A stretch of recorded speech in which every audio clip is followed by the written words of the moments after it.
Igualmente, brindarle un saludo afectuoso a la señora cumpleañera. Así que la pase bonito y que sigan los éxitos. Muy bien, hoy nos toca un tema un poquito especial, que es uno de los primeros con los cuales yo comencé el tema de lo que significa la crítica al derecho de familia en forma objetiva. Principalmente porque permite visualizar de modo muy directo los grandes errores que usualmente se registran en el ámbito del derecho de familia, en particular porque observamos ya un paso en el tiempo y en las condiciones sociales que resulta inaceptable para nuestra actualidad. ¿Correcto? Por favor, me confirma, Reader, si se puede ver la diapositiva. Sí, maestro, todo bien.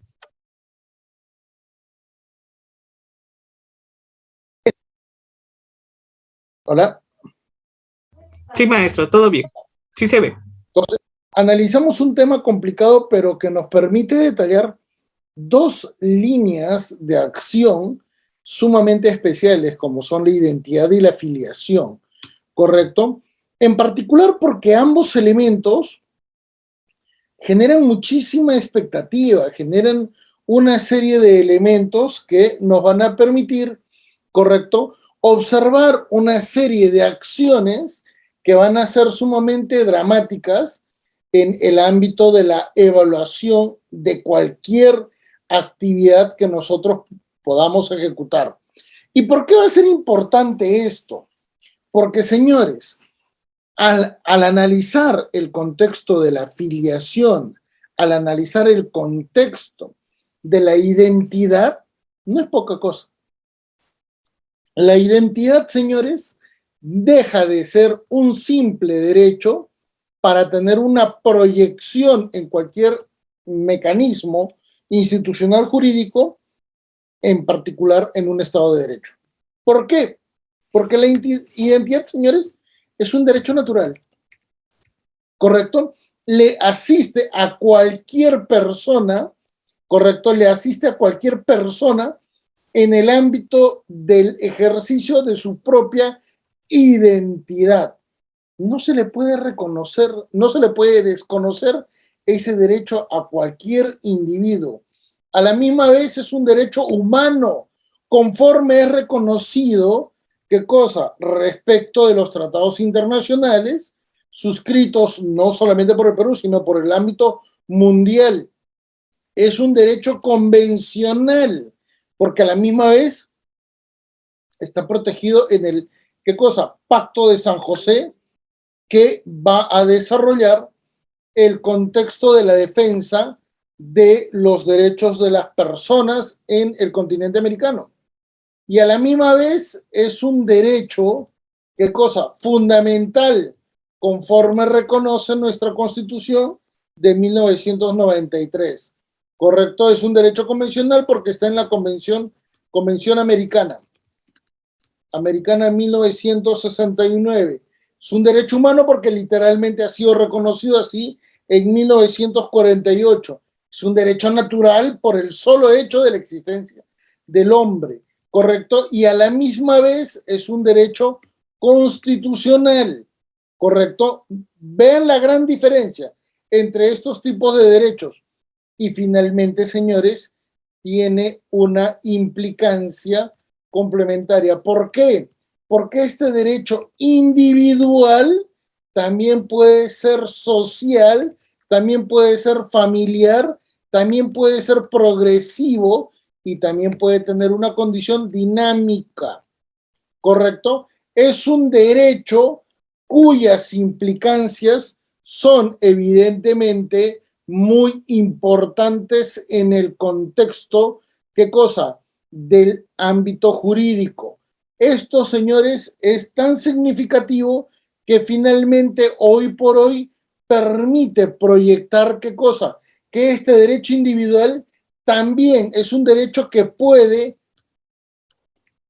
ser ejercido por terceras personas respecto de una identidad.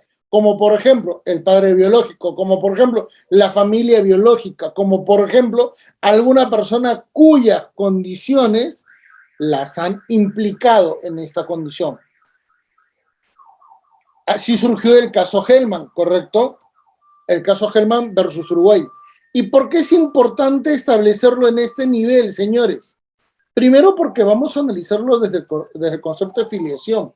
Porque este concepto de filiación, normalmente vinculado al entorno familiar, también tiene que ser entendido, ¿qué cosa? Desde una perspectiva constitucional. Por lo tanto, no basta su simple evaluación con respecto de su carácter dentro del derecho civil. Tiene que ser entendido desde una dimensión mucho más compleja. ¿Por qué? Porque la filiación está vinculada a la esencia de la familia y al desarrollo de la personalidad. Nadie vive sin una identidad. Por lo tanto, no puede ser posible que aún se mantengan criterios como, por ejemplo, el de las presunciones. ¿Correcto? Y finalmente, señores, observen que en el ámbito de la filiación también está sujeto, ¿qué cosa? A una cuestión muy, muy particular en la actualidad. ¿Correcto? El derecho se debe adaptar a las nuevas circunstancias de la tecnología, principalmente para demostrar y detallar, ¿qué cosa? Que la verdad biológica supera todo elemento jurídico que sea estático. Motivo por el cual recuerden que en estas condiciones se van a generar dos usuales condiciones. La primera de ellas es que eventualmente los procesos de impugnación de paternidad se han elevado. Hay mucho mayor requerimiento. Pero hay otro gran detalle también.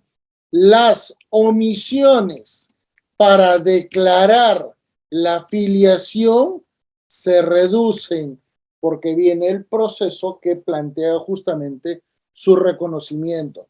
Por lo tanto, estos elementos que comenzamos a cuestionar permiten detallar que existe una crisis en el derecho de familia, en lo procesal,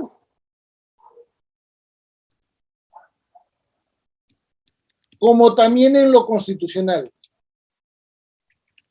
¿Y por qué?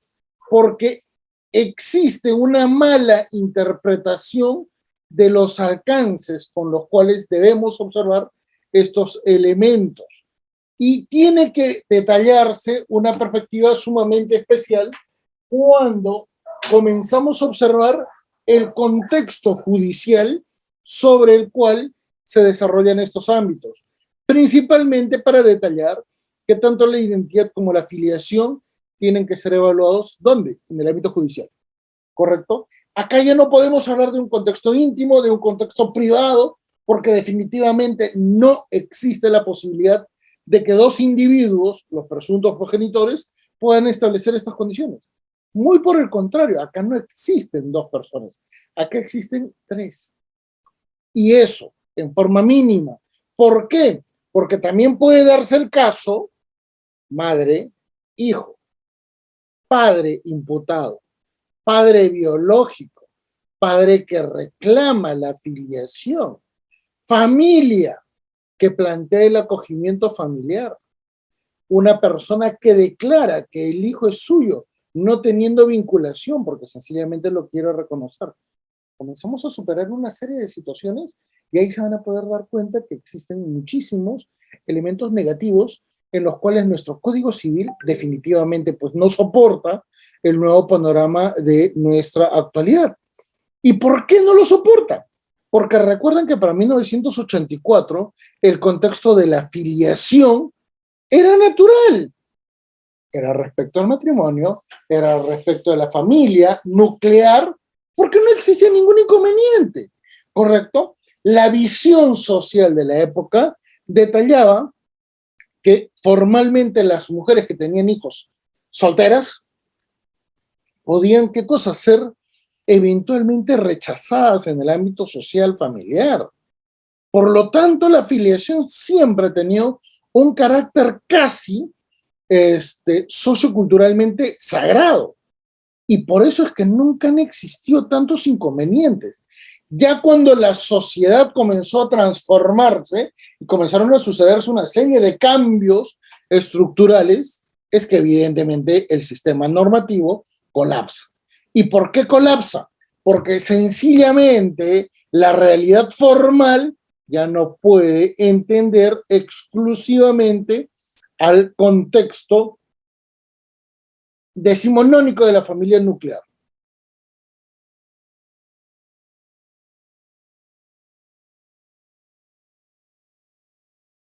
¿Correcto? Entonces, en este sentido, obsérvese que estos dos elementos, identidad, filiación, lo vamos a ubicar en tres panoramas muy determinados y muy marcados. El primero de ellos, tenemos que ver que la ley, la jurisprudencia y las mismas personas ya no pueden entender un esquema que está planificado y planteado para 1984 y que las adaptaciones que se han ido generando en casi 40 años no han solucionado todos los problemas materiales, ¿correcto? El primero de ellos, la legislación no está adaptada a la realidad contemporánea. Si nosotros revisamos el Código Civil, aún tenemos el hijo alimentista. ¿Y quién es el hijo alimentista? El que no pudo probar la filiación, pero sí pudo acreditar, ¿qué cosa? La unión sexual de sus progenitores. La pregunta es, ¿cómo pudiste probar la relación sexual y cómo no puedes probar la filiación?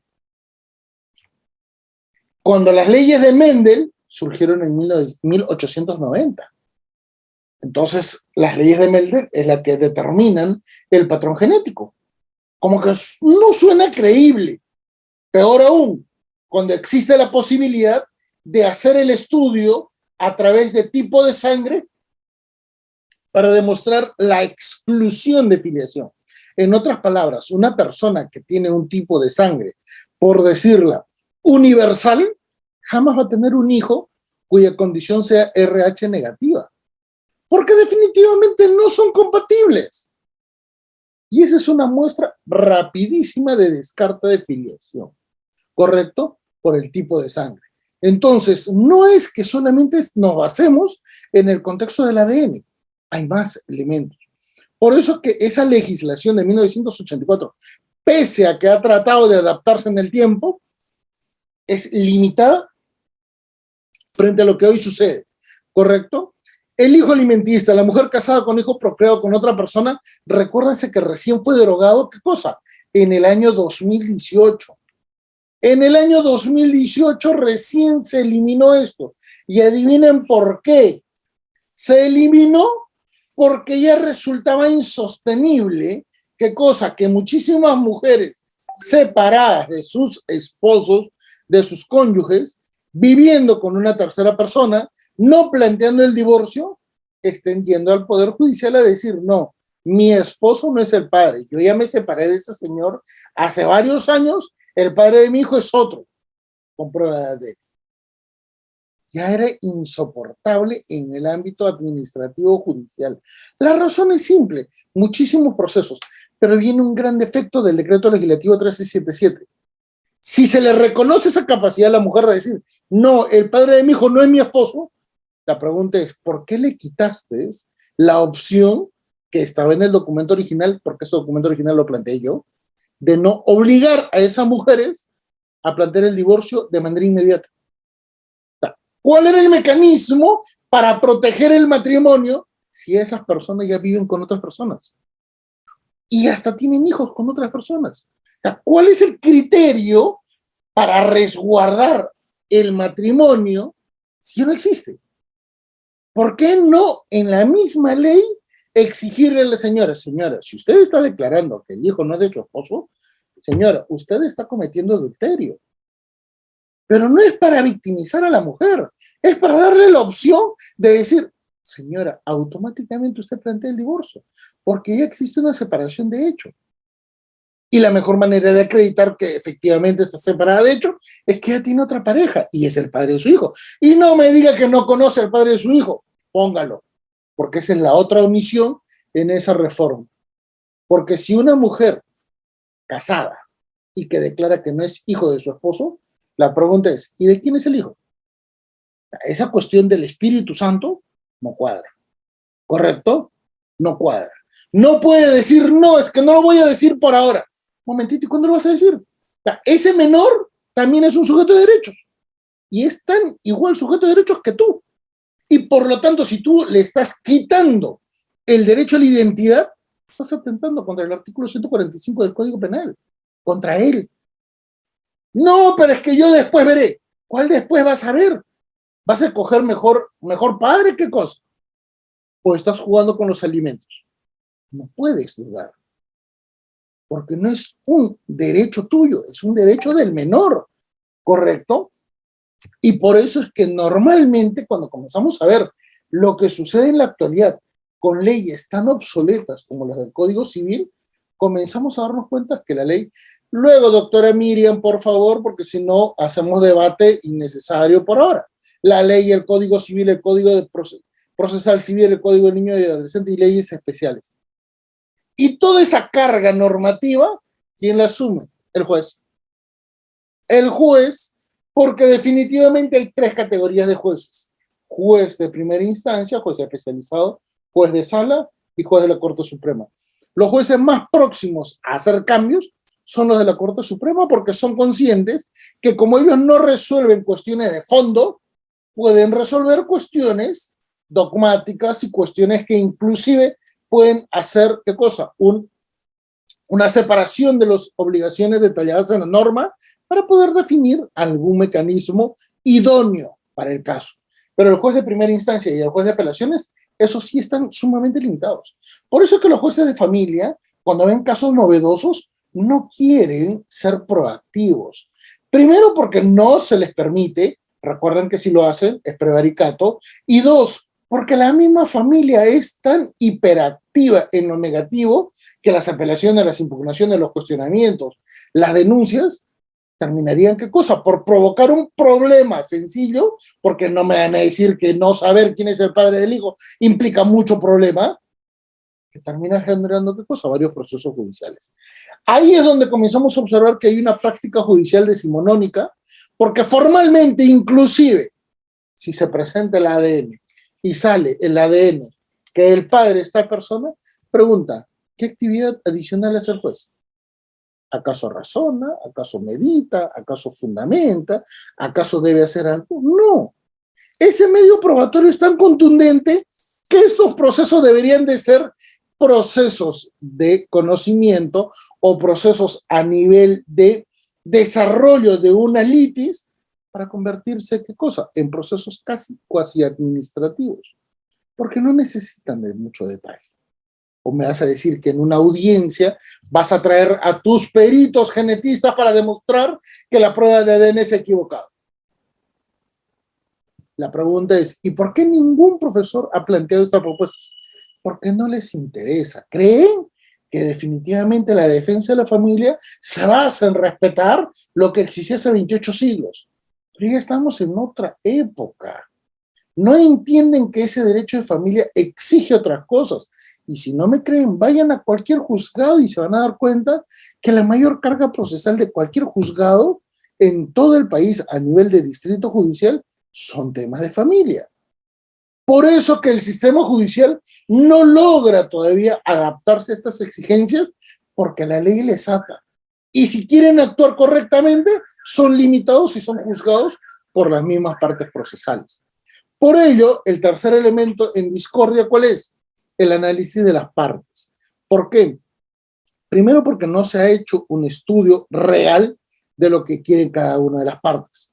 Una persona que dice, inscribo a mi hijo como hijo de González, y luego verifico, no es de González, es de Fernández. Y luego aparece, no es de Fernández, es de Pérez. Un momentito, ¿cómo puedes jugar con un elemento tan significativo como la identidad de tu hijo? que tú no sabes con quién has tenido, qué cosa, intimidad sexual para no saber quién es el padre de tu hijo, es irreal.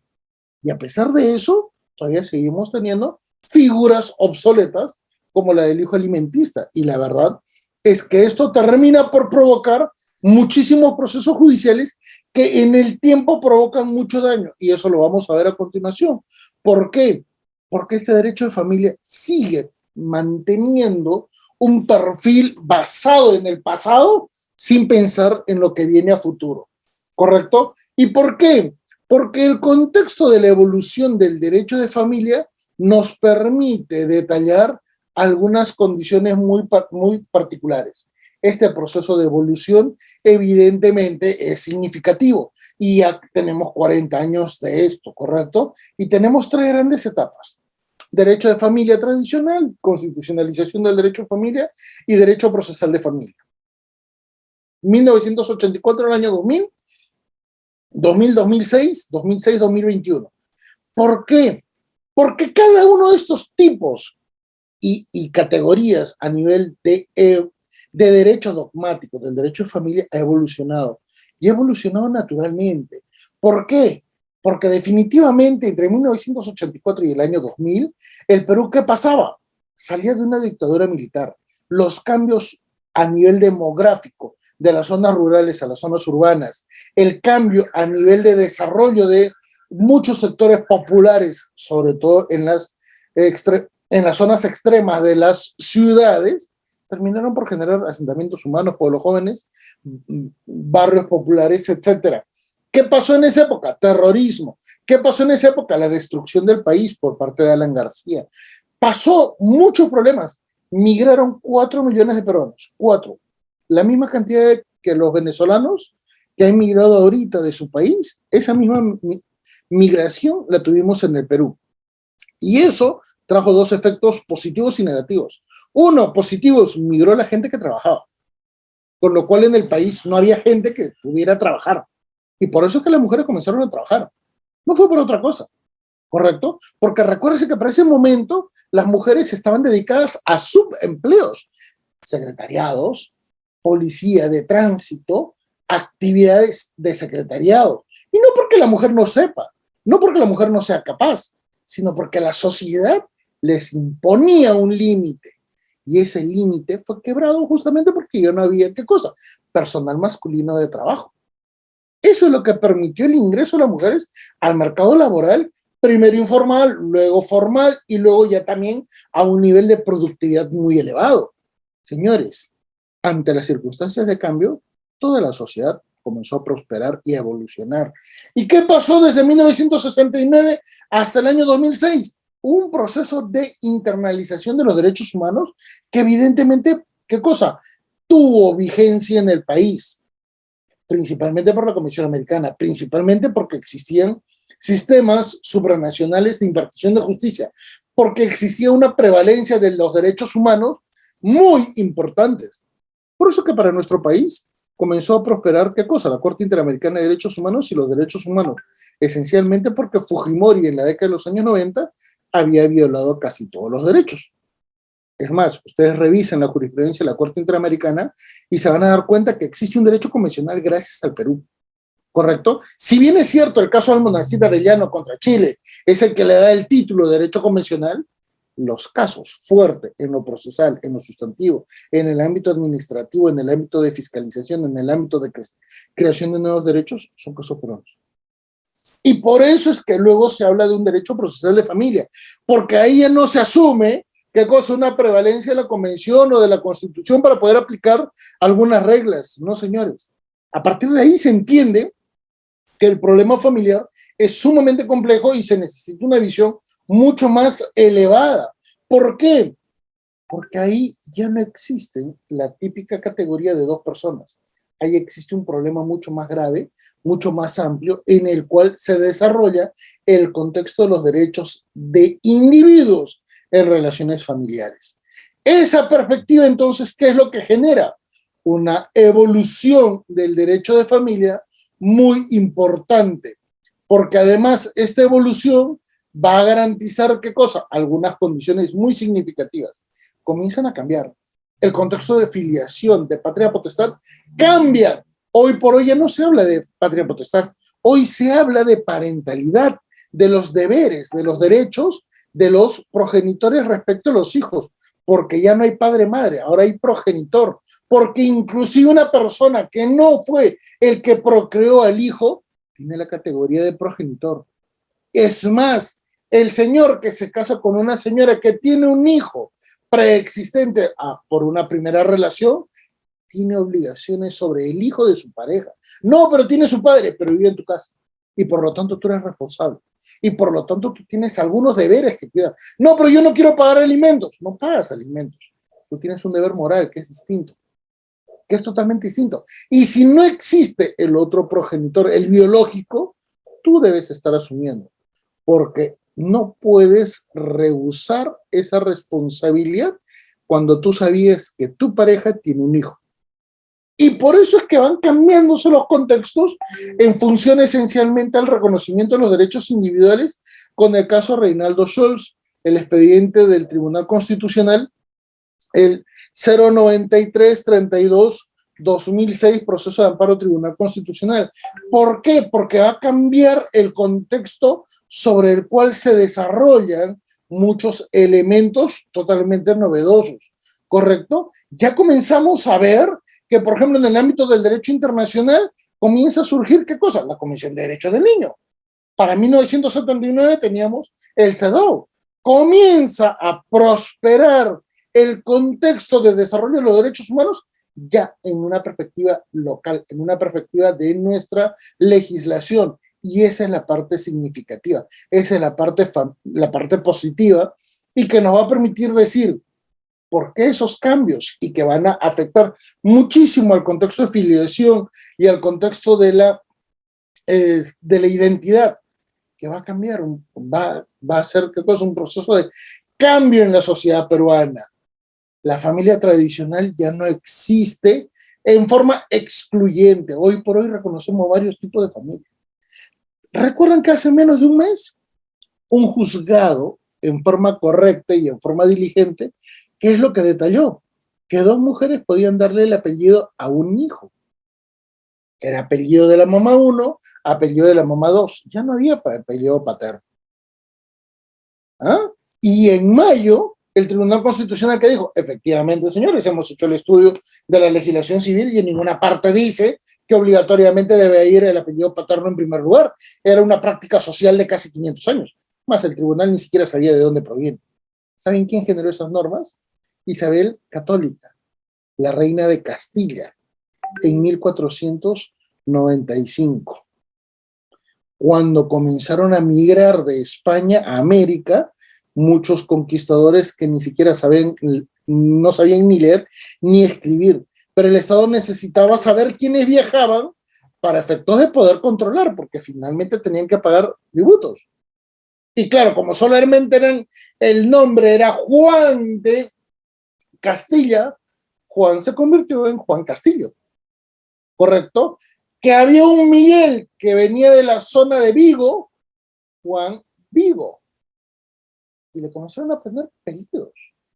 Que si se dedicaba a la actividad, por ejemplo, de la ganadería, era Juan Pastor.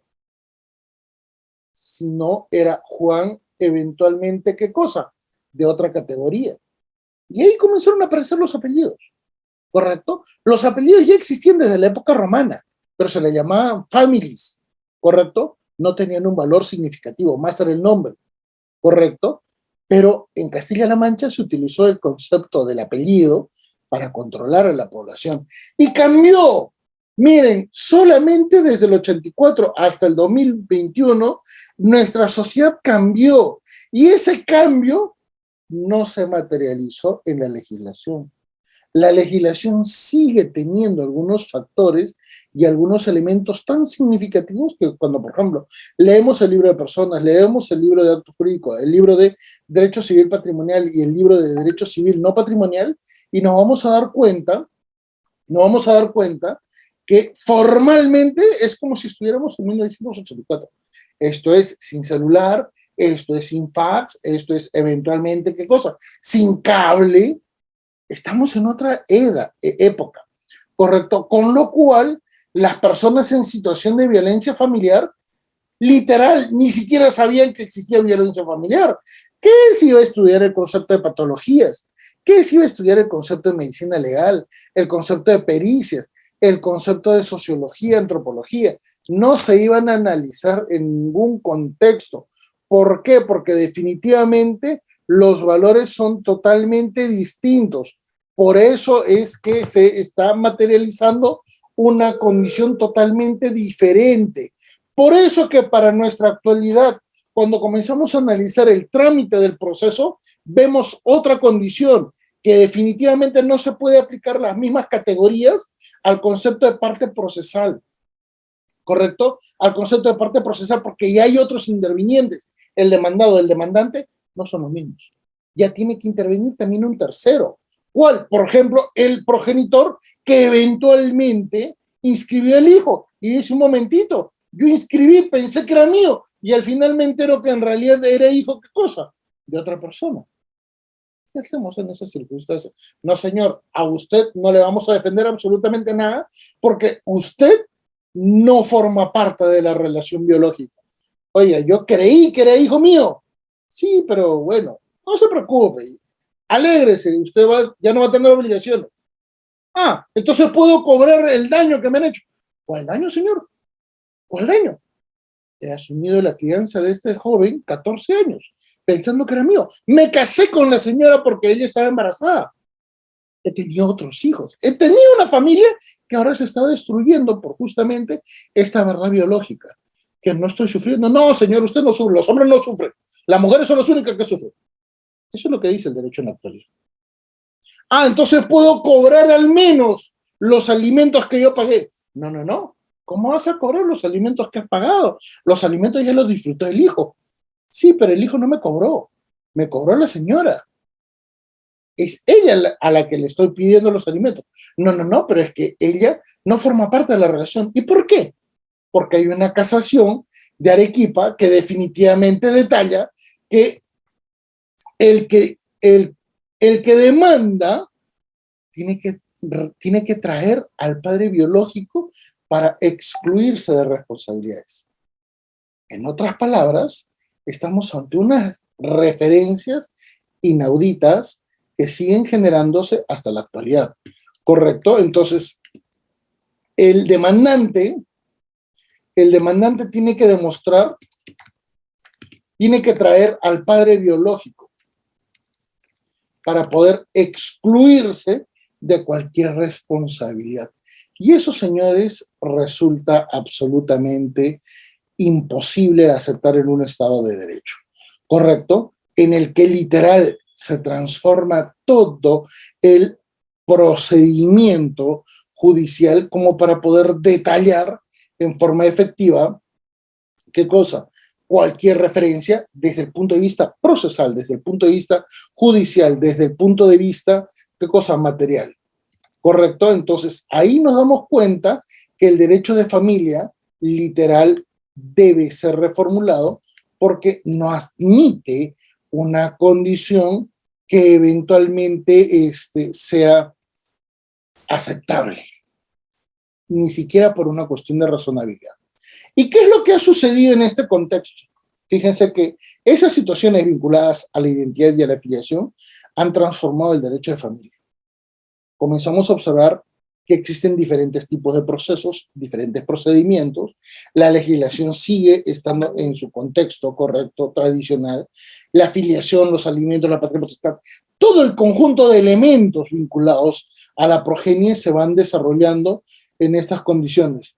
Entonces, por eso es que tenemos que entender que lamentablemente ya no resiste la clásica percepción de que el procedimiento de inscripción de un hijo es suficiente y tiene que ser entendida en este nivel excluyente. ¿Por qué?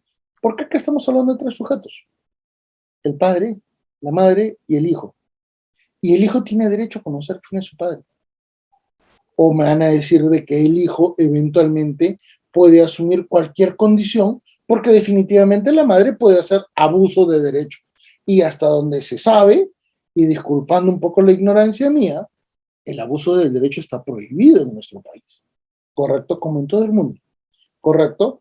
Por estas circunstancias es que en el 2008, en el 2011, en el 2012, 2015, el libro de Derecho Procesal de Familia y la Constitucionalización del Derecho de Familia comenzaron con las críticas a este sistema decimonónico, a este sistema sumamente limitado en el ámbito de la evaluación de los derechos de las personas, en particular en el ámbito del derecho de familia. ¿Por qué es importante detallar esto? Porque, señores, ya no podemos hablar solamente de filiación, solamente de impugnación de filiación o eventualmente, ¿qué cosa? El reconocimiento de la identidad. Tenemos que entender que este derecho de familia, al estar vinculado en un contexto sociofamiliar mucho más amplio, ¿correcto?, va a tener muchísimas implicancias en el ámbito del derecho civil, del derecho penal, en el ámbito del derecho probatorio, en el ámbito del derecho procesal, del derecho constitucional, de los contratos, del acto jurídico, del derecho internacional, ¿correcto? Doctorita Alejandra, luego, por favor, estamos todavía en la sesión dogmática, ¿sí? Y esto que nos permite detallar que en esas perspectivas sobre las cuales se desarrollan dos textos muy significativos y que son los que comenzaron a generar el cambio, el libro de Derecho Procesal de Familia viene del año 2008 y es un libro publicado por quien les habla, ¿correcto? Cambió la perspectiva porque ya no se podía aceptar esto, pues. Es más, hasta el día de hoy hay muchísimos autores que publican libros de familia y que no hablan nada de esto, que no quieren hablar nada de esto, que si no, son circunstancias excepcionales. Si salen artículos en Gaceta Jurídica, si eventualmente salen Actualidad Civil, son pequeños, no pasan de 6 hojas, no, ¿para qué enfatizar más? No vale la pena. Y claro, la gran mayoría de abogados cuando tienen estos casos, ¿qué dicen? ¿Y ahora a quién recurro? ¿A quién le pregunto? ¿A quién le consulto? Ahí vienen los problemas que formalmente genera esta situación. ¿Y por qué? Porque ya no podemos hablar solamente de matrimonio, ya no podemos hablar solamente de la patria potestad, ya no podemos hablar que el conflicto familiar es lo mismo que un contexto de proceso o expediente judicial. La jurisprudencia, ¿qué alcance va a tener? ¿Cuáles van a ser las implicancias? Cambia literalmente todo el esquema que nosotros estábamos estableciendo. ¿Por qué? Porque también en forma paralela se han ido generando procesos que han transformado el mismo derecho de familia en el Tribunal Constitucional, en el ámbito de la Corte Suprema, ¿correcto? Ya hay una nueva interpretación. Antes, formalmente en cualquier divorcio, automáticamente se reconocía el derecho de pensión de por vida de la ex esposa. Oye, pero si trabaja, no, ella es la afectada por el matrimonio, por el divorcio. Pero ella fue la adúltera, no, pero se afectó. ¿Cuál es el criterio? Hoy por hoy, cuando una familia se divorcia y no tienen hijos, ya no le toca automáticamente una pensión de alimentos a la mujer y a la mujer divorciada. Cambió la perspectiva. Inclusive este cambio permite aceptar inclusive nuevas formas de matrimonio, nuevas formas de uniones en el ámbito paralelo, en el ámbito secuencial, en el ámbito de nuestra propia realidad social. Por eso que todo el contexto de derecho de familia, en particular en el contexto de filiación y en el ámbito de lo que significa la identidad, ha cambiado. ¿Y por qué? Porque formalmente vamos a tener dos derechos de carácter fundamental, de carácter natural, humano, convencional, constitucional, progresivo, etcétera, en contradicción. Por eso es que tenemos que analizar que una cosa es el legalismo, que reconoce que tu identidad es estática, porque finalmente nadie la puede cambiar sin tener algún mecanismo objetivo para poder hacerlo, salvo el interés para orar, salvo la legitimidad para orar. En otras palabras, no puede venir una persona a decir, doctor, usted no es Bermúdez. No, usted tiene apellido, ¿qué cosa? No sé, de repente, a ver, pongámosle otro nombre. Usted se apellida Pizarro. ¿Cuál es el criterio para llamarme Pizarro? Mi padre no tiene apellido Pizarro. Mis abuelos no tienen apellido Pizarro. Ninguno de los cuatro. Mis bisabuelos, que son 8, tampoco son Pizarro. ¿Por qué me dice que soy Pizarro? y yo soy idéntico a mi papá. Entonces, ahí vienen los valores decimonónicos para poder aplicar qué cosa y decir, no, pero es que a usted lo inscribieron y por lo tanto ese derecho de reconocimiento es inobjetable. No, señores, eso ya no existe. Desde el año 2010 existe muchísima jurisprudencia que sustenta la verdad biológica ante cualquier situación de inscripción. ¿Y por qué? Porque también en derecho de familia se analiza mucho el contexto de la malicia, de la temeridad procesal, principalmente cuando hay un abuso de posiciones, en particular para qué cosa, para generar una condición negativa con respecto de una persona que actúa de buena fe, en particular porque eso genera daño, eso genera un nivel de responsabilidad y porque además existen normas y jurisprudencia en el ámbito internacional que evidentemente sustentan esta posibilidad. ¿Cuándo? Cuando se analiza, por ejemplo, el caso Hellman versus Uruguay de la Corte Interamericana de Derechos Humanos del año 2011, en el cual se habla de identidad progresiva. Y le voy a explicar por qué se habló de identidad progresiva. Porque en este caso correspondía a una situación ejecutada en Argentina en la década de los años 70. Se mataron a los padres de una niña, esta niña la secuestraron, se llama sustracción, y la dejaron en Uruguay con una familia de adoptantes, ¿correcto? La abuela buscó a su nieto durante casi 40 años, la ubicó, la identificó, fue a Uruguay y le dijeron, no, ese caso ocurrió en Argentina, no en Uruguay. La mandaron a Argentina. En Argentina le dijeron, no, ese caso ya pasó hace mucho tiempo y además esa persona está en Uruguay, a mí no me vengas a buscar. Se fue a la Corte Interamericana de Derechos Humanos y dijo, yo identifiqué a mi nieta, quiero tener contacto con ella. La notificaron de la nieta y la nieta no sabía que efectivamente tenía un vínculo biológico con esta señora, una abuelita de la Plaza de Mayo. Llegó al proceso y le dijeron, señora, usted es familiar biológica de la señora ha demostrado que efectivamente mataron a sus padres y la señora quiere tener contacto con usted. Y la señora, ¿qué dijo? Ya tenía 40 años, ya había pasado toda una vida con una familia de adoptantes. Yo me acabo de enterar que esa familia con la que toda mi vida he vivido no es mi familia biológica. Y ellos me han creado con amor, ellos me han creado con cariño. Yo no voy a cambiar de apellido. Yo quiero quedarme con esa familia. Y con la señora, yo lamento lo que haya sucedido, pero yo no quiero tener contacto con ella.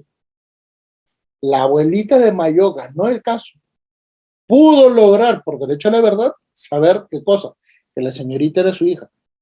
Pero también esa señorita, que no era culpable de nada, era también víctima, llegó a conocer que no era familia natural o biológica de donde vivía.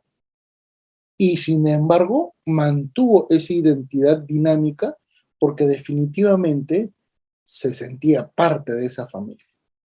El concepto de seguridad jurídica fue trastocado y ahí se detalló. Ambas personas, víctimas en el mismo nivel, sencillamente no pueden, ¿qué cosa?, materializar la misma realidad, ni tampoco los mismos derechos, porque definitivamente cada uno tiene sus propios intereses.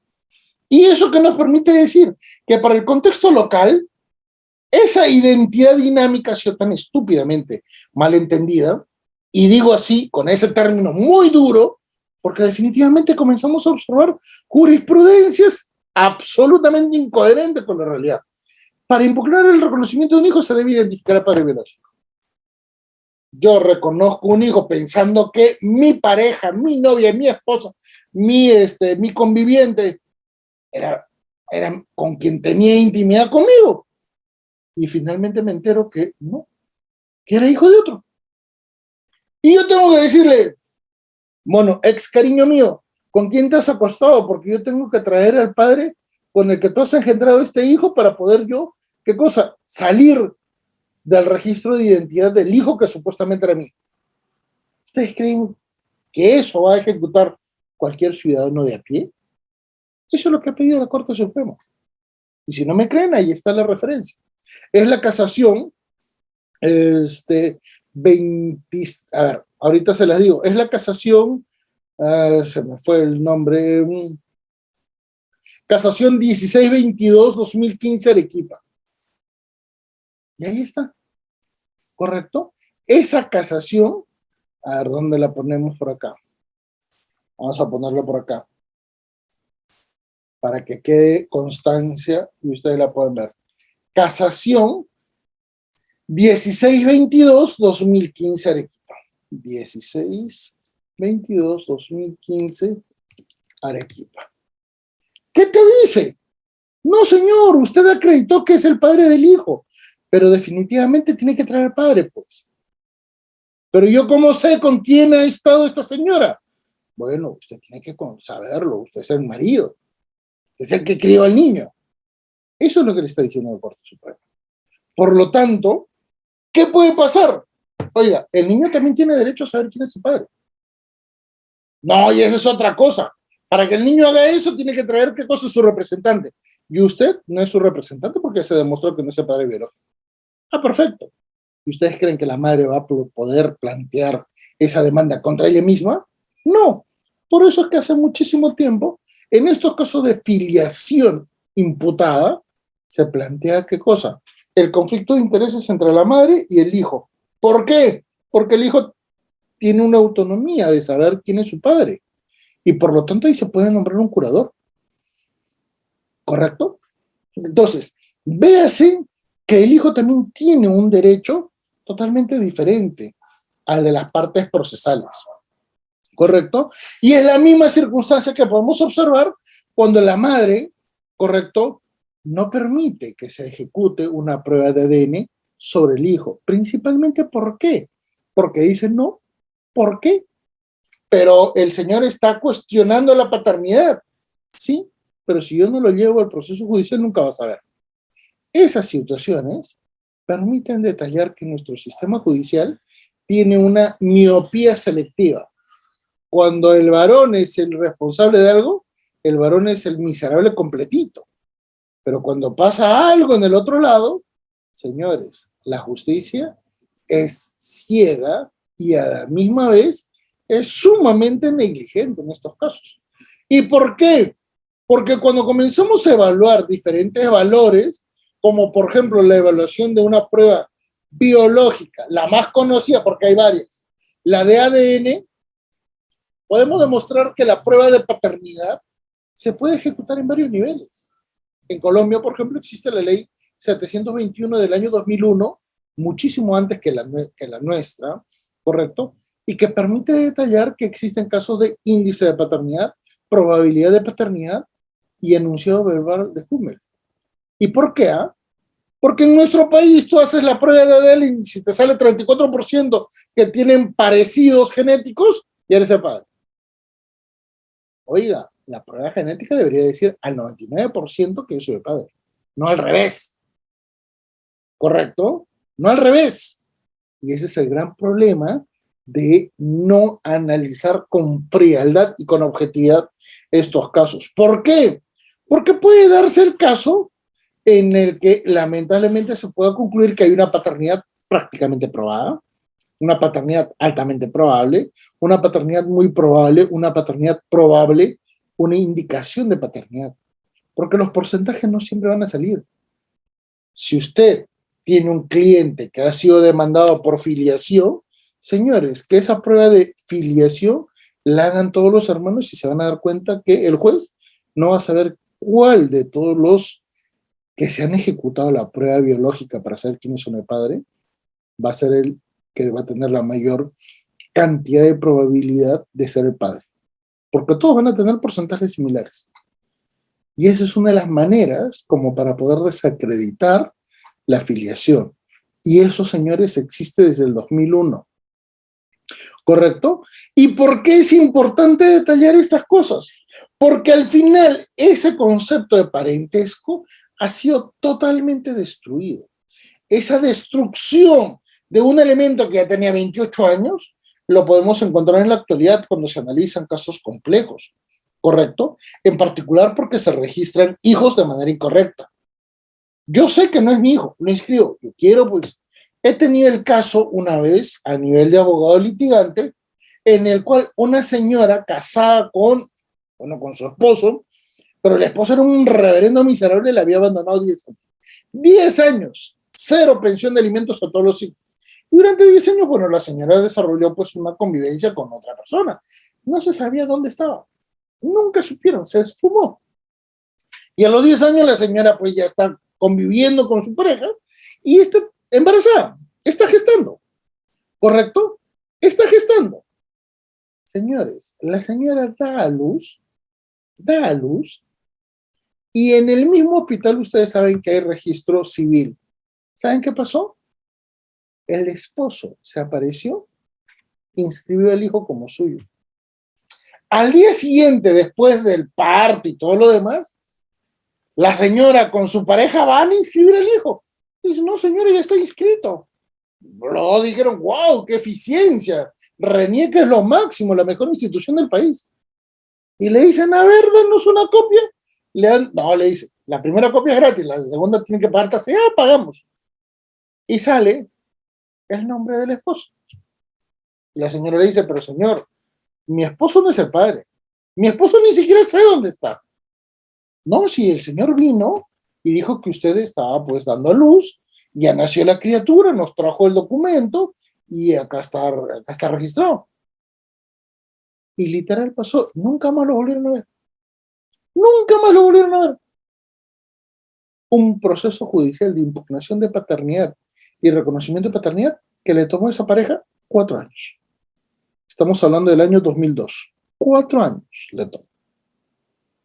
4 años. ¿Ustedes creen que a los jueces les importó el tiempo? ¿Ustedes creen que en este caso el niño que crecía pensando que era González y que al final terminó convirtiéndose en Pérez, no comenzó a cuestionar y decir ¿por qué tengo los apellidos diferentes? ¿O por qué sus amiguitos no le decían oye, tú no eras González y ahora eres Pérez? ¿Qué pasó? Entonces, en esas circunstancias es que nuestra seguridad jurídica en el país no existe. ¿Correcto? Es más, eventualmente puede darse el caso que le imputen la paternidad a una persona y actúe de buena fe y lo inscriba. ¿Correcto? También existen situaciones falsas. ¿Correcto? Y también existen situaciones en las cuales los abuelitos ya comienzan a criar a los nietos, pero ya como hijos, porque los hijos no están. Esta situación es tan diferente a lo que sucede en el ámbito comparado, que por ejemplo en Colombia en el año 2021, este año, ¿correcto? Los jueces están obligados a saber quién es el verdadero padre de los menores en ese caso de impugnación de paternidad. ¿Saben por qué? Porque los niños tienen derechos. Y los niños, en este tipo de situaciones, cuando se ha acreditado la impugnación de paternidad, tienen que el deber de saber y de preguntarle a la señora, señora, ¿quién es el padre? Y si no dicen, le quitan la patria potestad. Porque no se puede jugar con la identidad, señores. La identidad no es un derecho que pueda ser cambiado como si fuera un cambio de camisa, ¿correcto? Afecta el desarrollo de la personalidad, mucho más cuando eres menor. Por esas condiciones, obsérvese entonces que en nuestro país se ha generado una jurisprudencia muy rica, muy significativa, que ha permitido detallar, ¿qué cosa? Muchísimos casos. Revocación de hijo extramatrimonial reconocido por abuelos, hay una oposición de la madre a prueba de ADN de menor, y en esos casos, ¿qué hacer? Hay la identificación de padre biológico en impugnación de paternidad, el reconocimiento de hijo concebido con mujer casada, prevalece la identidad dinámica sobre la filiación biológica, el reconocimiento de hijo concebido con mujer casada. Y así hay varias jurisprudencias que nos permiten decir, señores, ya cambió pues el contexto. Pero no es un contexto que se limita al ámbito, ¿qué cosa? Filiación, identidad. No, señores, ese es el gran problema del derecho de familia. En derecho de familia no existe nada excluyente cuando todo forma parte del mismo proceso.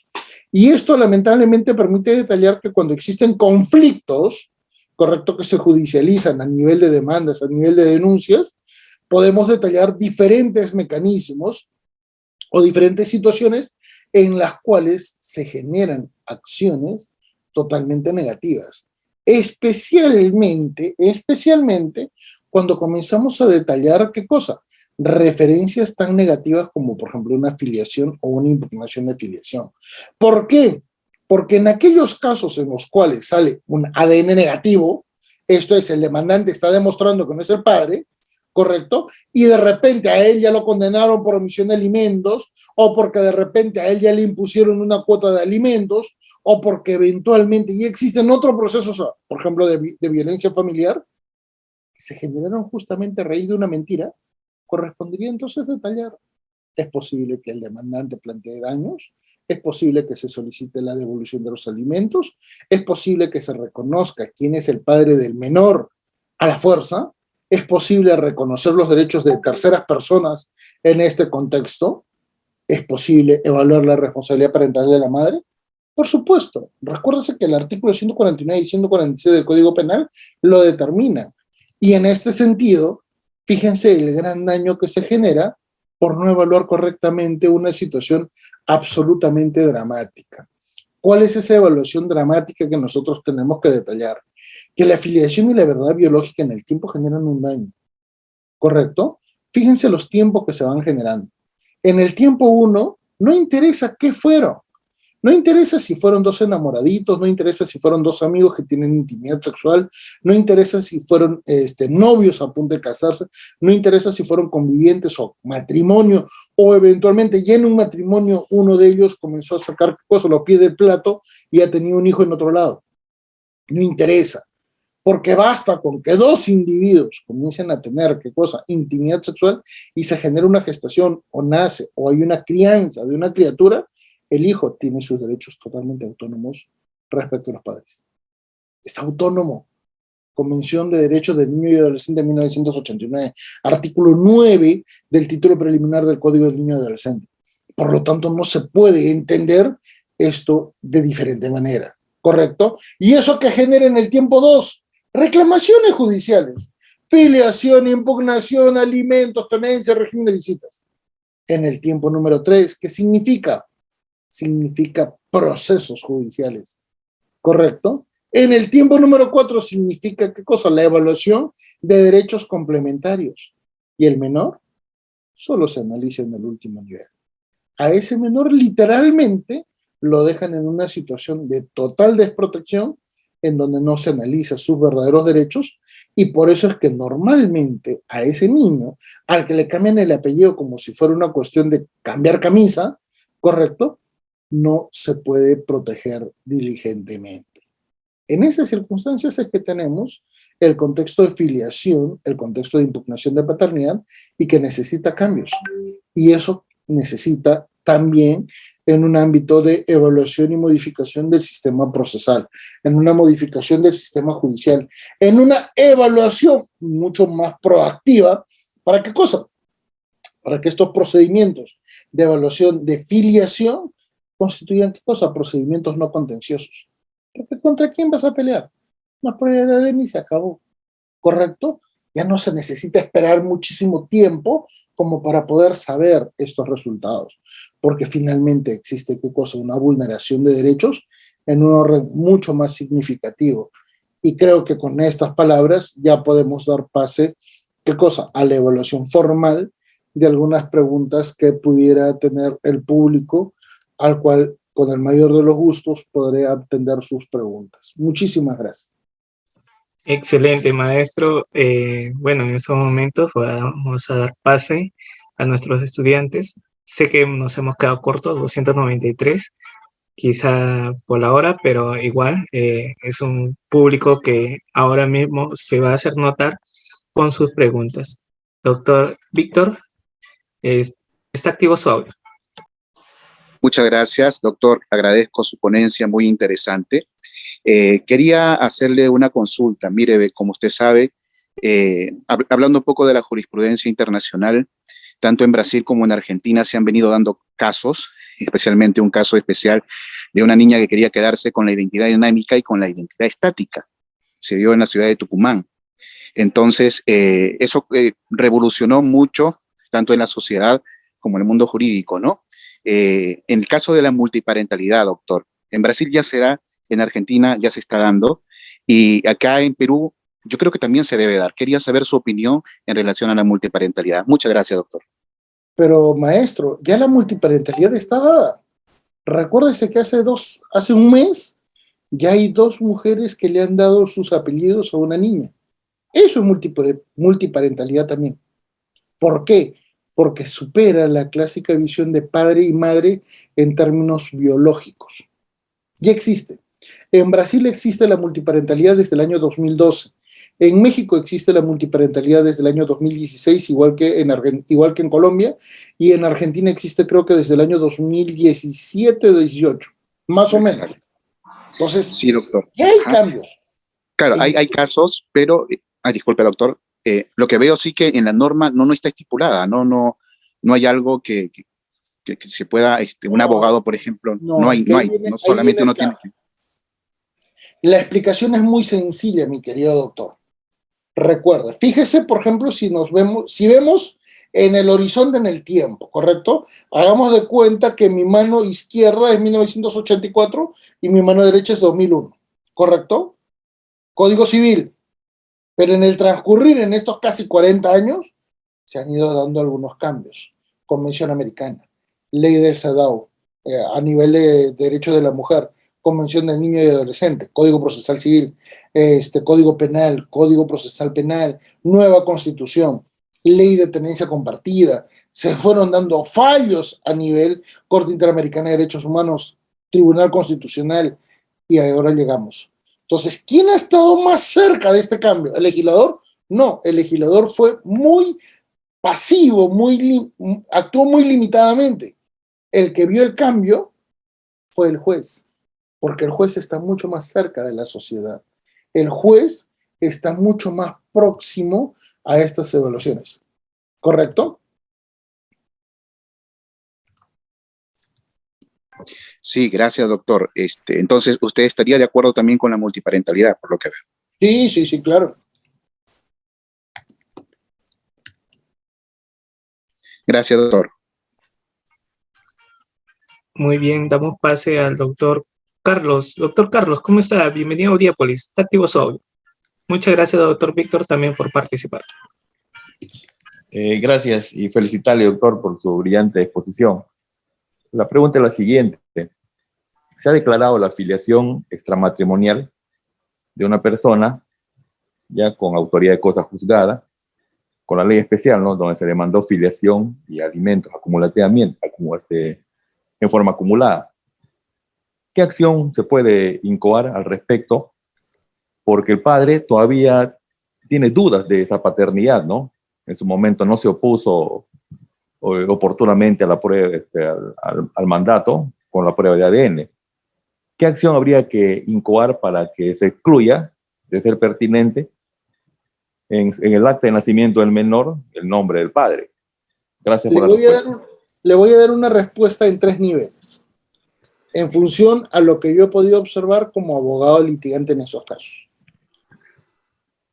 Primer caso, las diferencias entre el papá y el hijo eran abismales. Era imposible que el niño sea hijo de este señor, pero el señor lo adoraba y el niño lo adoraba.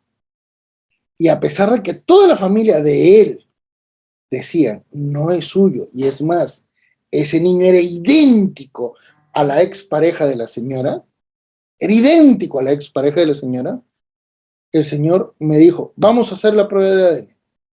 Cuando fuimos a que firme la demanda para presentarlo al Poder Judicial, no quiso. No quiso.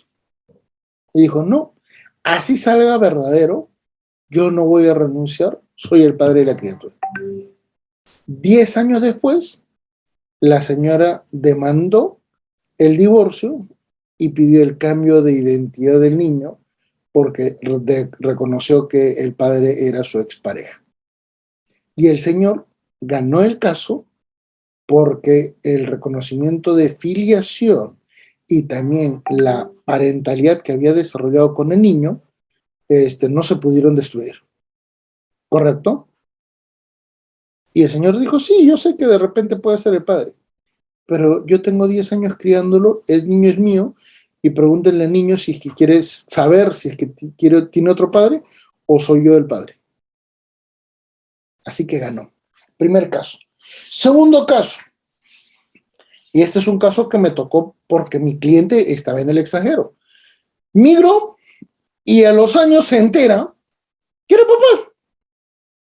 Y me dice, mire doctor, yo estoy 14 años en España, mi hijo tiene 14 años.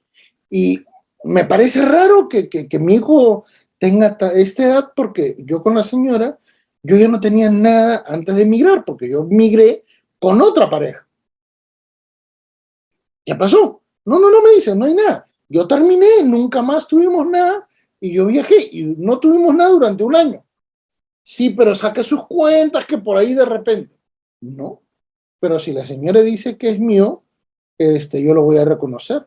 Pero me gustaría saber con objetividad si es mío, porque evidentemente si es que es mi hijo, yo me he perdido de su vida. Y el señor muy responsable. Entonces me dice, doctor, averigüe usted qué puedo hacer, porque sí me gustaría reconocerlo, y bueno, que venga a vivir a España conmigo, porque yo estoy con una buena condición económica acá. Me gustaría que él crezca, y yo no creo que su mamá le impida esta opción, porque allá están muy mal económicamente ellos. Me contacto con la señora y le digo, mire señora, el señor sí quiere reconocer al niño, y lo quiere reconocer ya, pero como el señor allá está ocupando un cargo por su profesión, es miembro de las Fuerzas Armadas, en realidad era mentira, el señor tiene que cubrir un seguro y ese seguro le cubre a sus hijos y a su esposa. Bueno, a usted no, pero al hijo sí le puede cubrir. Y por lo tanto, para cubrir cualquier tipo de enfermedades, porque ese seguro inclusive previene el cáncer, necesitamos incluir en el seguro al niño. ¿Estaría de acuerdo? Y la señora dice, sí, por supuesto, firmamos todo lo que quiera. Perfecto. Entonces, la señora firmó el seguro, y eso sí fue cierto, ¿eh? El ejército español sí te hace firmar estos seguros porque eso también aplica para tus hijos. Y lo declaraban ya como hijo de él, ¿no? Para España, para hacerse el trámite. Y uno de los requisitos era hacer, pues, la evaluación sanguínea para saber si existían, ¿cómo le llaman? Prevalencias en el seguro. Y la señora sospechó y dijo, ADN. Y la misma clínica le dijo, no señora, con esto no salen las prevalencias. Perdón, con esto no se hace la prueba de ADN. Esto es mínimo para la prueba de ADN. Lo que queremos nosotros saber es si su hijo tiene cáncer o puede heredar algún tipo de cáncer. Y se lo dijeron así, ni siquiera sabía yo. Y al final, en España, con esa prueba de sangre, también le hicieron el ADN y salió que no era. Y el señor casi lo expulsan de su trabajo porque querían incluir a un hijo que genéticamente no era suyo. Y el señor pues tuvo que confesar de que en realidad tenía la demanda de filiación y que no sabía que no era suyo. Él pensaba que era suyo y que bueno, lo quería reconocer por un acto de buena fe. Y así fue el segundo caso. ¿Correcto? ¿Cuál es el tercer caso? El tercer caso es en el que efectivamente existe la posibilidad de saber quién es el padre biológico. Me llegó el caso de una señora que viene con su esposo y con el cuñado. Y la señora, ya suelta de huesos, me dice en la confianza, yo quiero demandar el cambio del nombre del papá de mi hijo en la partida. El papá estaba ahí, perdón, el esposo estaba ahí. Pero acá está su esposo, le digo. Sí, me dice, yo voy a quedarme con el apellido. Lo que quiero es el cambio del nombre. Me sorprendí. Y le dije, no entiendo, discúlpeme, explíqueme bonito. Este miserable, su esposo, me engañó. Y yo me vengué. No entiendo, señora, explíqueme un poquito mejor. Ese otro miserable es su hermano. Lo engañé con él. Señora, ustedes han venido por un tema de filiación. ¿Qué me están contando el tema de adulterios y todo lo demás? ¿Qué tiene que ver? Le explico, joven. Él es mi esposo. Me engañó. Tiene un hijo extramatrimonial. Yo le quise hacer lo mismo. Me acosté con su hermano, que es mi cuñado. Y su hermano me embarazó. Y quien ha registrado el hijo es mi esposo. Y yo ahora que mi hijo ya está por ingresar al colegio, quiero cambiar el nombre del padre porque mi cuñado quiere reconocer la filiación y mi ex esposo está de acuerdo. ¿Ah? Padre biológico y el padre que salió y que inscribió el hijo. Perfecto. Los tres vamos a demandar al Ministerio Público. impugnación y reconocimiento de filiación en el mismo proceso. Y el juez me declaró improcedente y me dijo, oye, ¿cómo planteas estas tonterías? Bermúdez siempre plantea tonterías. Y agarré y le dije, interés superior del niño. Señor juez, yo sé que usted no entiende, pero si usted quiere hacer 6 años de procesos judiciales para seguir 3 años en un proceso y luego 3 años en otro proceso, ese niño que ahorita tiene 4 años va a tener 10. Y a los 10 años va a sufrir bullying porque efectivamente un juez, ¿qué cosa dijo? No hay que seguir las formalidades y hay que cambiarle el apellido. En 10 años. ¿Usted quiere eso? Le dije. Y me dijo, no, pero a ver, que diga el Ministerio Público. El Ministerio Público me dijo, no, la ley se cumple. Y agarré y le dije, sí, pues si se cumpliera la ley, usted no sería fiscal. Pues no está capacitado. Y ahí le dije, esto es interés superior del niño. El tiempo es un factor que debería evaluarse porque este niño es un titular de derechos. Y en este caso, el padre que declaró y el padre biológico están presentes y lo demandan a usted, Ministerio Público. Ni siquiera entre ellos se demandan, porque están reconociendo y están presentando el ADN y se van a someter a la prueba de ADN que quieran. El proceso salió rapidísimo, porque ni el Ministerio Público ni el Poder Judicial quisieron, ¿qué cosa? Cuestionar. Pero claro, tienes que luchar contra fiscales y jueces que a veces merecen ir a Marte sin regreso. Así le respondería, doctor. En esos casos, ¿qué le sugiero hacer? Eventualmente decir, bueno, usted hasta ahorita sigue siendo el padre. Lleve al hijo y decirle, vamos a sacar un seguro. Hagámonos la prueba sanguínea para saber si no tenemos cáncer. Y ahí averigüe si es que es el hijo biológico o no. Y si no es el hijo biológico, puede ser la impugnación de paternidad.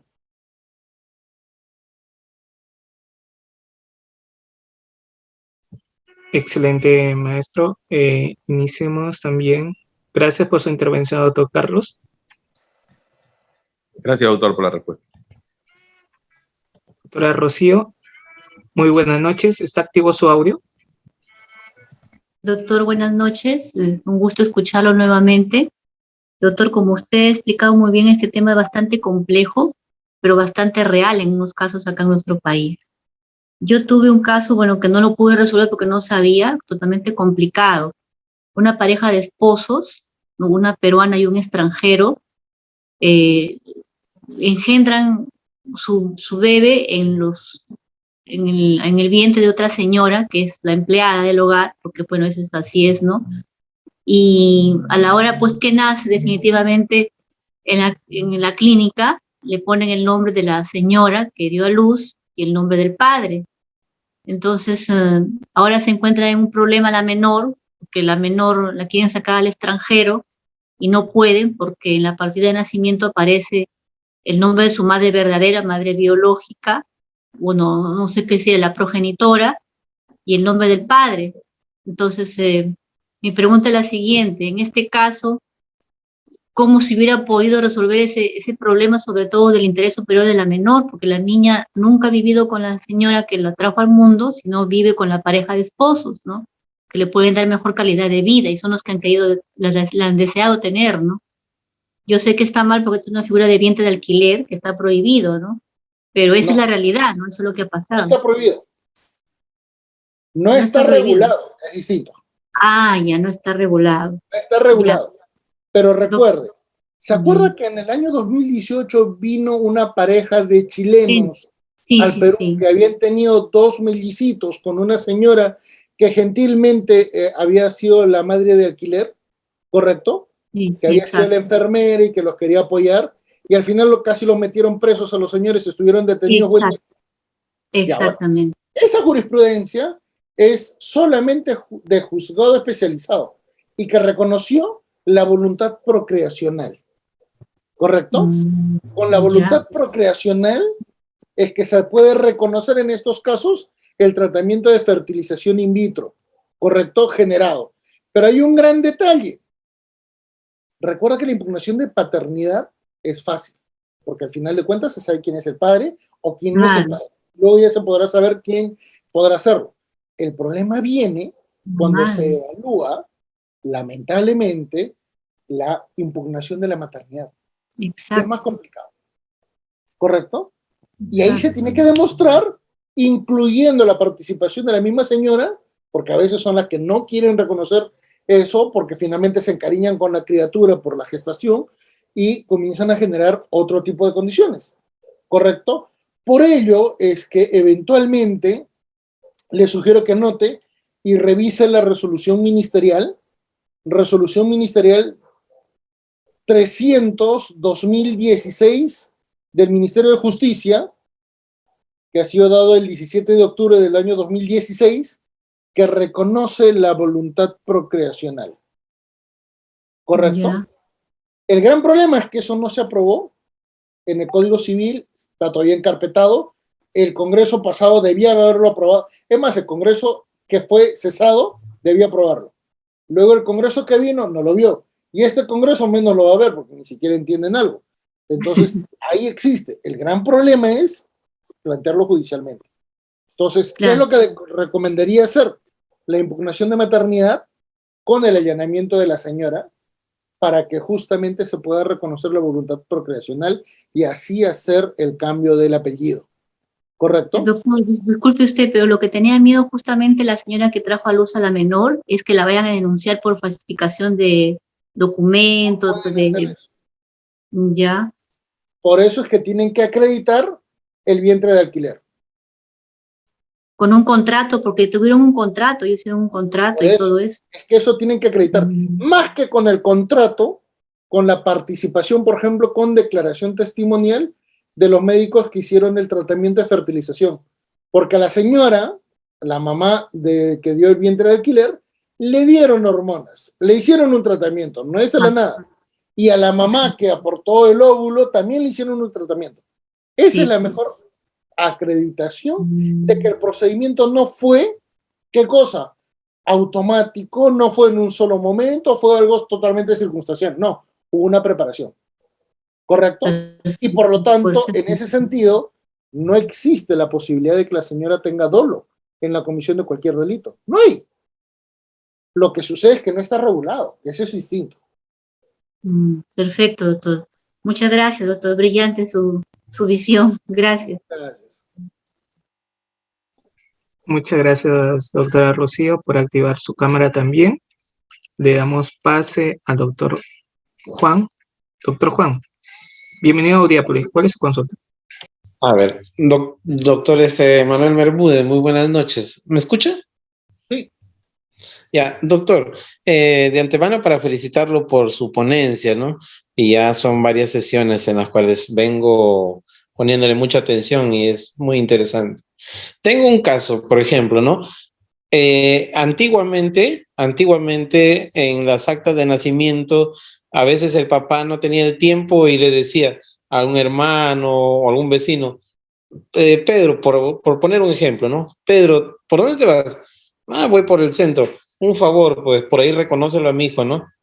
Y ocurre que da la casualidad que el verdadero padre biológico no aparece como declarante en el acta de nacimiento.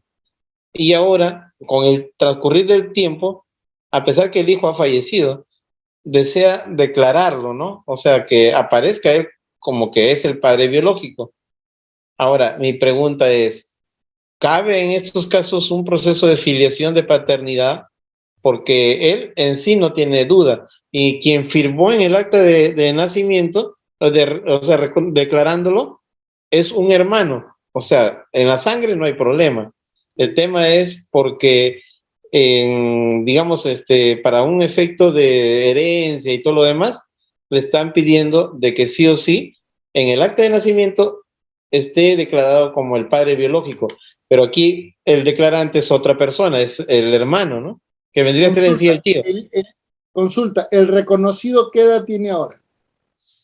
Tiene algo de 47 años, pero ya fallecido ya. ¿Ya falleció el señor? Ya falleció ya, el titular de la partida. Ya no se puede hacer nada. ¿Sabe por qué? Porque no se puede hacer o reconocimiento o impugnación de filiación de persona fallecida. Claro. Está en el mismo Código Civil. Justamente porque... afecta a la sucesión. ¿Ah? Eso afecta Sí. a la sucesión. Claro, ahora el tema es que el tío en sí, porque es un tío, ¿no? Su tío carnal, va a decir, pero el señor va a tener participación en la masa hereditaria en la cual yo tengo mis hijos normales y simplemente yo por un servicio, un favor que me pidió mi hermano, lo reconocí, ¿no? Pero sin saber los efectos, ¿no? Que va a causar. Y va a formar El parte de problema la es masa que él no puede hereditaria. impugnar a sus nietos. Ah, Él no puede impugnar a sus nietos. claro. Pero en este caso, la persona fallecida va a formar parte de la masa hereditaria. Claro, pero lo reemplazan sus hijos. Hay una sucesión, tanto procesal como sucesión a nivel de derecho sucesorio. Claro. Sino que la persona que ha fallecido vendría a ser su sobrino, más no su hijo biológico. El mejor mecanismo que puede existir en ese sentido sería ¿qué cosa? Que el abuelo biológico les ¿Ya? genere un testamento en calidad de legatarios a esos nietos. Ajá. Para evitar que el señor participe en la masa hereditaria. No es para evitar, es para reconocer una situación de hecho, ¿no? Claro.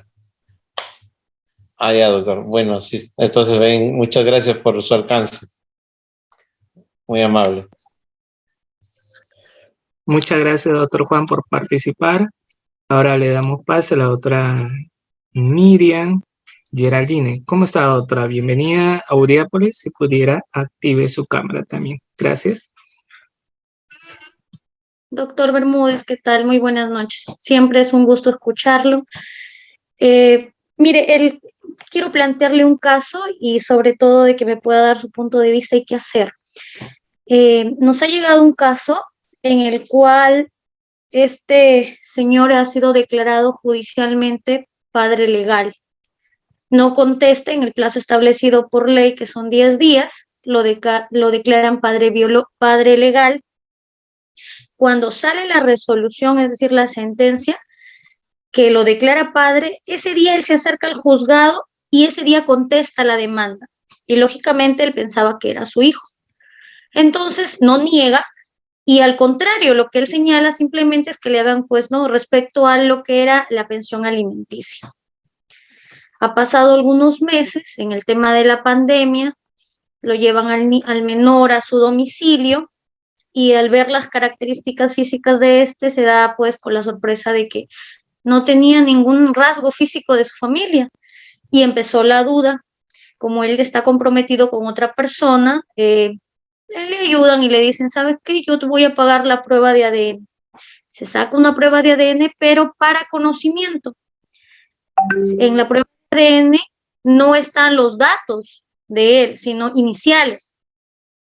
Ahora él quiere plantear una impugnación, pero una impugnación de paternidad es para quien reconoce, y en este caso él no ha reconocido. No ¿Qué se interesa. podría hacer, doctor, en ese caso? Es que eso es lo que pasa cuando se tiene que analizar estos casos. No se puede tomar solamente en cuenta el Código Niño y Adolescente y el Código Civil. Se tiene que analizar el Código Procesal Civil. Si el señor durante 10 días no se presentó al proceso, se aplica una carga procesal. Por eso es que el juez lo declara padre. Y no necesita decir padre legal o padre jurídico, lo que sea. Ya es padre. Porque él durante 10 días pudo haberse opuesto. ¿Correcto? Y esa oposición no podía hacer, ¿qué cosa? Con un escrito. Tenía que ir a hacerse la prueba de ADN. ¿Correcto? Entonces, ahí de por sí él está mal. Pero bueno, se hizo la prueba de ADN, ya existe esa cuestión, él puede impugnar. ¿Qué cosa? La sentencia, no, porque él no ha hecho reconocimiento, y decir, señores, este es un elemento objetivo para demostrar que yo no soy el padre. ¿Correcto? Pero ahí ya no es impugnación de paternidad, ahí es nulidad de acto jurídico. ¿Cuál es el acto jurídico? El contenido de la sentencia. Es distinto. ¿Se da cuenta? La impugnación de paternidad es cuando hay reconocimiento. La nulidad del acto jurídico es la sentencia respecto del hecho que generó el juez al momento de decir, no vino durante 10 días, por carga procesal, se presume que el señor es el padre.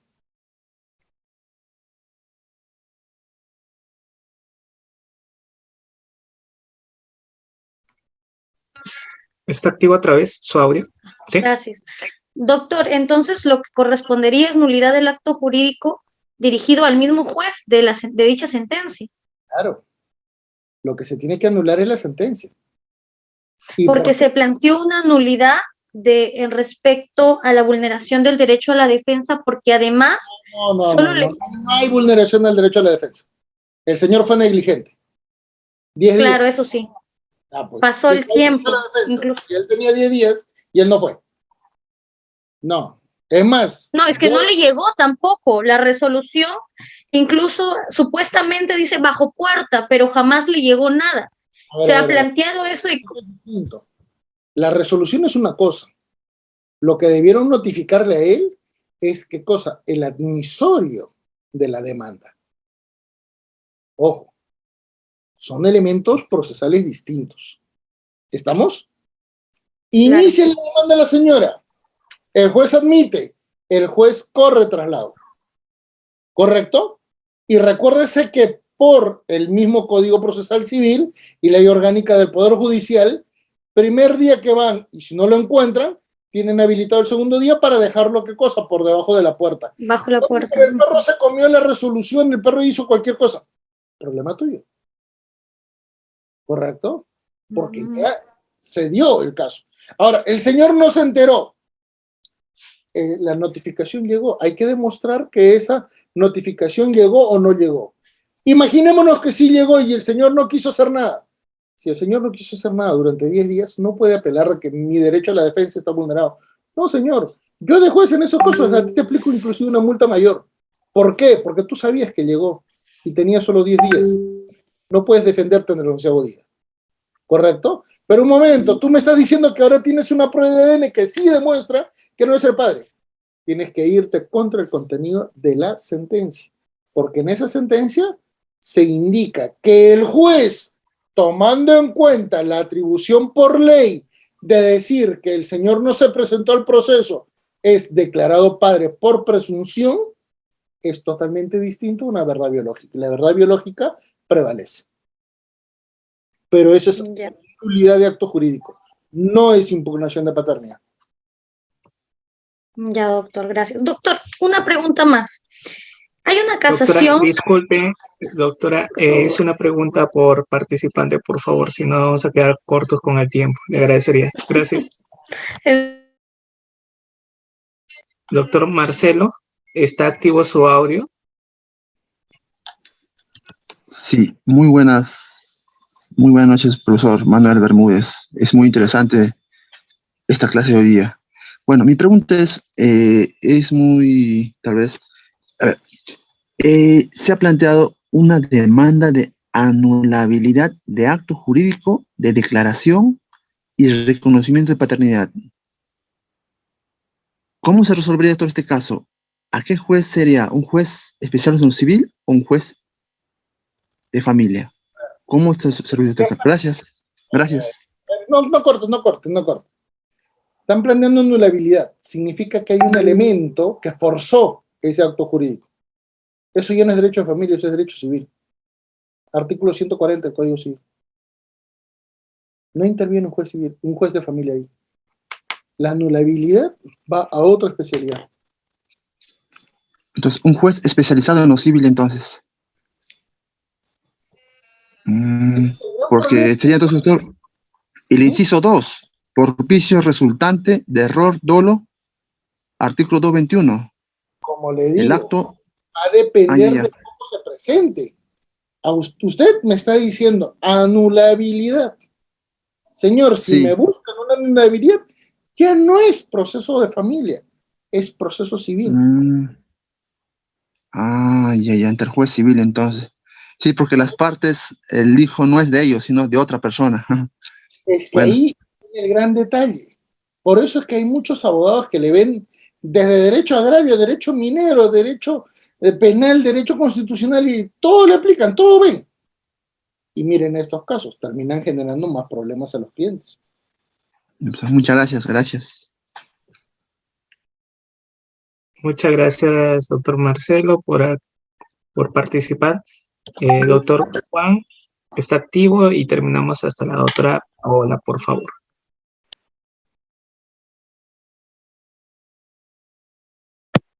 ¿Me escucha? Sí. Doctor, mira, mi consulta es lo siguiente. Yo soy nuevo en el campo de Derecho, soy estudiante. Entonces, mira, había un caso de lo que es filiación, pero en la notificación, o sea, ¿qué pasa con el demandado, no? El demandado nació en Piura, ¿ya? Nació en Piura. En su ficha RENIE, en su domicilio real de RENIE figura acá en Lima, pero vive alquilado.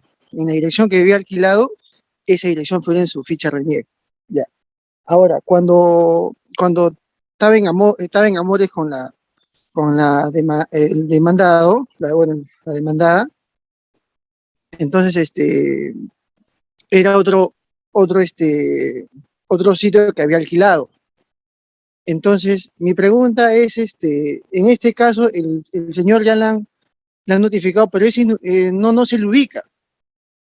En este caso, ¿cómo tiene que actuar el abogado de la parte de la demandada y también el juez, pues, ¿no? Esa era mi consulta nomás, doctor. Lee el Código Procesal Civil. Si es que no se conoce el domicilio de la parte demandada, se hacen notificaciones por edicto.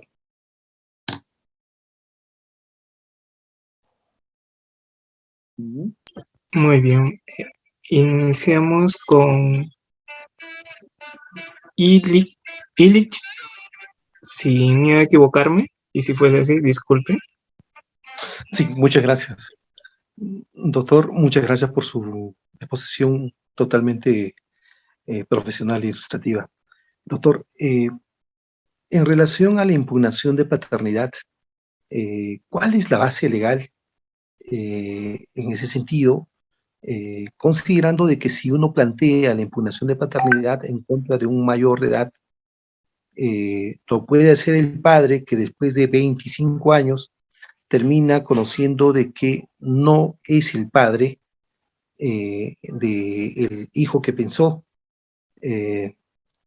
Y por otro lado, ¿cuál sería la diferencia entre esta impugnación de paternidad extramatrimonial, desde luego, con un hijo reconocido de forma extramatrimonial, con la nulidad del acto jurídico, considerando que el acto jurídico se tiene que interponer entre los 10 años, en tanto que la impugnación de paternidad, no sé si hay un plazo, y me gustaría saber cuál sería el plazo. Sí lo hay. Por eso les digo, dejen de leer sobre el Código Civil, lean también el Código Procesal Civil. Existe un plazo. El gran detalle está que ese plazo, según jurisprudencia, en los últimos 11 años, ¿qué te dice? Que cuando tú tienes una prueba de ADN y planteas en los 6 meses a la ejecución de esa prueba de ADN demostrando que ya no es, que biológicamente no es hijo tuyo, tienes expedito el derecho de pedir ¿qué cosa? La impugnación de paternidad. ¿Correcto? En cambio, la nulidad de acto jurídico evidentemente está respecto del documento formal, que son elementos distintos. En un caso ve el conflicto familiar, en otro caso ve el conflicto civil. El gran inconveniente es que en realidad acá no se puede subdividir, es el mismo problema en esencia, ¿correcto? ¿Qué es lo ideal en estos casos? Reconocer el contexto biológico. Sobre esa base, recién determinar qué se puede hacer. Evidentemente corresponde el contexto de la impugnación. Ahora, ¿cuál es el impacto en que si es extramatrimonial o matrimonial? Señores, estamos hablando de la vida de un hijo. Da lo mismo si está dentro de un matrimonio o si no está dentro del matrimonio, porque al final de cuentas todo el mundo está analizando los derechos del supuesto papá y del hijo, ¿quién evalúa? ¿Correcto? Que en este caso se demostró que no es el padre. Bueno, ese hijo termina afectándose en dos veces. Primero, porque el que creía padre no es suyo, y quien creía que realmente lo defendía de cualquier situación, que era su madre, le ha generado un daño. Entonces vean que no es solamente cuestión de uno, sea el cliente que sea. Estamos hablando de la implicancia de vida de varios actores, en este caso también del niño, que ya puede ser mayor de edad inclusive, ¿correcto? Y ese hijo a los 25 años le puede demandar a su madre y decir, ¿quién es mi padre biológico?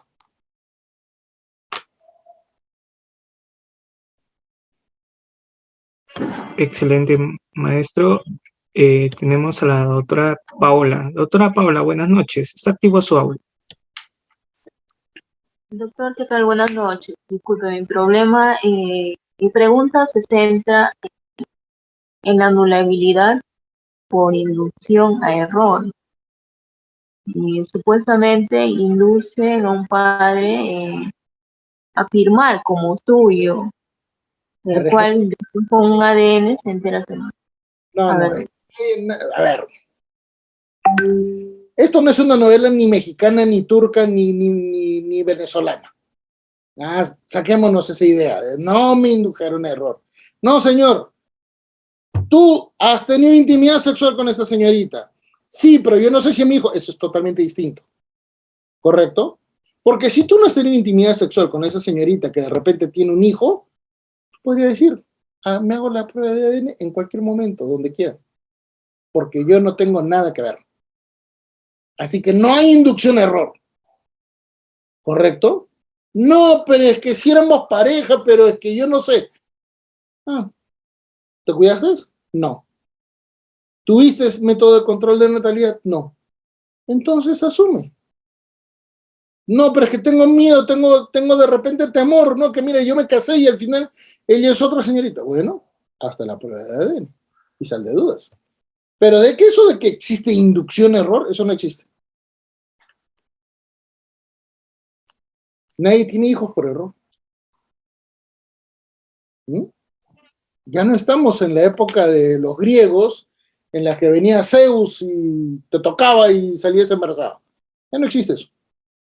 Entonces, salvo una situación de delito, salvo una situación de violación, que ahí es otra cosa. ¿Correcto? ¿Cuántas veces han visto señoritas que han ido a beber con sus amigos a una fiesta y estos miserables han terminado violando a la niña? ¿Correcto? Ahí sí, no se sabe. Pero esa es para la víctima. ¿Correcto? Que no sabe quién es el padre. Pero es la víctima. No es los otros que dicen, no, yo no sé. No, señores, no existe esa condición de que me indujeron error y por eso firmé. Quien nunca se acostó con alguien, quien nunca tuvo intimidad sexual con alguien, ¿qué problema va a tener de decir, no, no es mío? Se acabó. ¿Para qué van a dudar?